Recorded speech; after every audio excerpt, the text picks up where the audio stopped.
make just a quick video for those of you who have an asana or a pranayama practice who are approaching that, just to give a little tip, a little entryway into something that I consistently see. Pranayama is one of probably the most important hubs of yoga to kind of transition us from the physical to the subtle practice.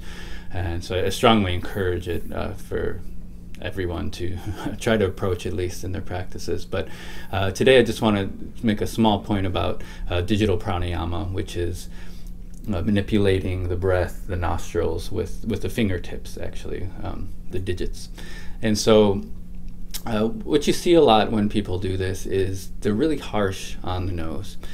So, you know, there's many different ways to press the nose, but my main concern is you'll see all sorts, people bending the nose like this, jamming the finger in here, any number of variations on that. And there are many different uses of the fingers and how to manipulate the nose.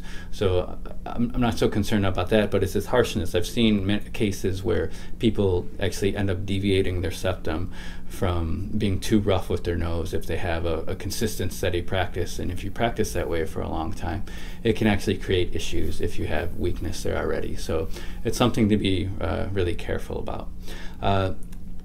So the teachings, the way I was taught when I was learning asana and pranayama under the Iyengar lineage, was to be very soft with the placement. And if you actually feel the nose, so to begin with, you actually want to get in touch with what's actually going on here.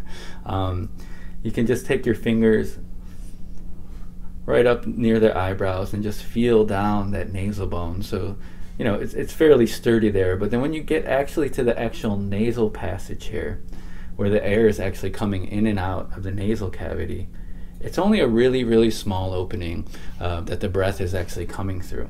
So it's not really necessary to close your entire nostril. It's not as if air is coming in through this huge space here. It's actually a very tiny point where the breath is coming in.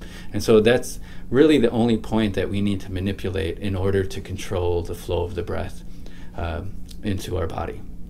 And in order to do that, I was taught a method of using the fingers, using the pinky and the ring finger, and the index finger and the middle finger can just be folded in to the palm. They don't have much use. And this is only one method, once again, but it's for what we're doing today, it'll introduce you to this topic.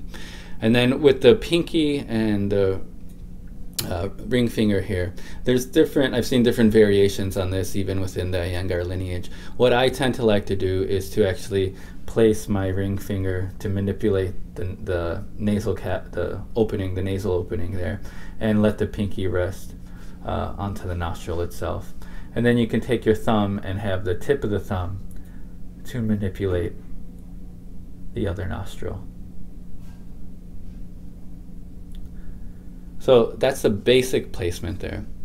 You want to make sure that you're keeping your two fingers tucked in as you do that with this placement, but that you're also you want to find the middle of the finger that you're pressing into the nostril to manipulate the breath with. So you don't want to just have a lazy placement of the hand here, but you have to actually hold the arm up quite a bit and see that the entire middle of the thumb is pressing into the nostril. That's where you have the most sensitivity there, as well as you're having the whole middle of the ring finger there pressing into the nostril in order to manipulate the breath coming into and out of the body.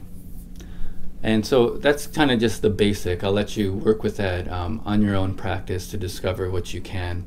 But that's the beginning of finding some subtlety in the breath. So through manipulating the breathing pattern like that, you can really start to pay attention to the sound of the breath here.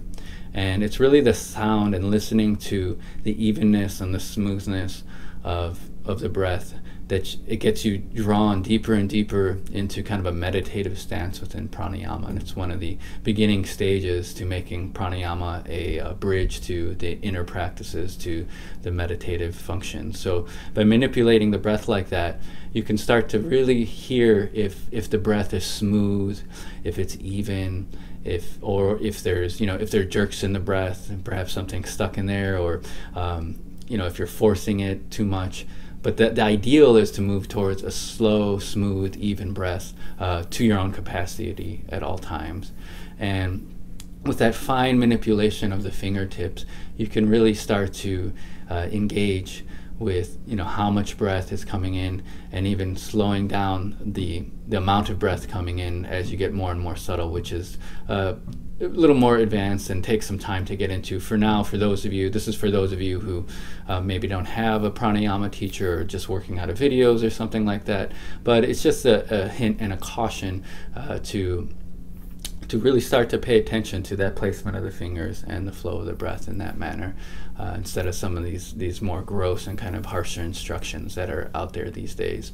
So yeah, that's just a basic introduction, and there's so many more details to looking at the movement of the breath. For example, we start to pay attention to different areas where the breath is hitting in the nostrils, which have different predominance of elements and so forth. And just a lot to this whole practice of breathing. But I just wanted to make this video today to share this most useful tip on digital pranayama for all of you. So if you have any questions, as always, get in touch, and I hope you're well.